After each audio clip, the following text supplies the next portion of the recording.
મારું નામ અશોકભાઈ ઉર્ફે મામસી, સિહોર તાલુકા કોંગ્રેસ પ્રમુખ.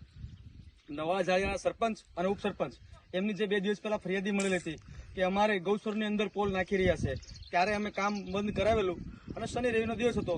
ગૌસરના બંધ કરાવ્યા બાદ આજે માલકીની જગ્યામાં નાખવા આવી ગયા અને રાત્રે બધું મટીરિયલ ઉતારી દીધું છે, જેને અમે સખત શબ્દોમાં ના કહેલ છે કે તમે જે કેન્દ્રીય કૃષિ મંત્રી જીતુભાઈ વાઘાણી જે શબ્દો બોલ્યા છે એ સાર થાય પછી જ કામ કરજો. છતાંય આ કંપનીઓ દાદાગીરી કરી અને ગામડાની અંદર સતત દબાણ કરી અને પોલ નાખી રહી છે. એના વિરોધમાં અમો કલેક્ટરશ્રીએ આજે જવાના છીએ. નવા જાળિયા ગામના સરપંચ છું, ગોહિલ અનિરુદ્ધ સતુભા મારું નામ છે. અમારી માલિકીની જમીનમાં આ પોલ ઊભા કરે છે, તો એ પોલ અટકાવવા માટે અમે આવ્યા છીએ. કોઈ મંજૂરી લીધેલ નથી અને એમને થાંભલા ઊભા કરી દેશે અને દાદાગીરી કરે છે કામમાં. કોઈ વળતર નથી આપ્યું, કોઈ પૈસા નહીં, કાંઈ નહીં.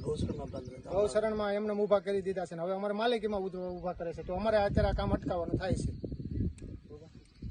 હું માવજીભાઈ સર્વે, રાષ્ટ્રીય દલિત અધિકાર મંચ ગુજરાત રાજ્ય. આજે સરપંચશ્રીએ કીધું એટલે અહીંયા રૂબરૂ મુલાકાત લેવા આવ્યા છે. અશોકભાઈ મકવાણા મામસી, કોંગ્રેસના પ્રમુખ અને હું બે ગામમાં ગૌશરણની જગ્યા છે એમાં થાંભલા નાખે છે. ગૌશરણની જગ્યામાં ગ્રામ પંચાયતની એનઓસી લીધી નથી અને અહીંયા પોતાની માલિકીમાં જે 2 ખેડૂત ખાતેદાર છે એની માલિકીમાં પણ નાખે છે. વળતર નથી આપતા, વળતરની કોઈ વાત નથી કરતા. કલેક્ટરશ્રીએ હુકમ આપ્યો છે એવું કહે છે. અમે કલેક્ટરશ્રીને પણ રજૂઆત કરી છે કે આ બાબતે તમે યોગ્ય માર્ગદર્શન આપો અને કંપની કયા નિયમ મુજબ થાંભલા નાખે છે એ જણાવો. ગૌશરણ એ ગ્રામ પંચાયતમાં આવે છે, ગ્રામ પંચાયતની માલિકીનું છે. ગૌશરણમાં ગ્રામ પંચાયતની મંજૂરી કોઈ કામ ન કરી કે છતાં ગૌશરણમાં થાંભલા નાખ્યા છે ગ્રામ પંચાયતની મંજૂરી વગર. આ બાબતે અમે કલેક્ટરશ્રીને રજૂઆત કરવાના છીએ આજે.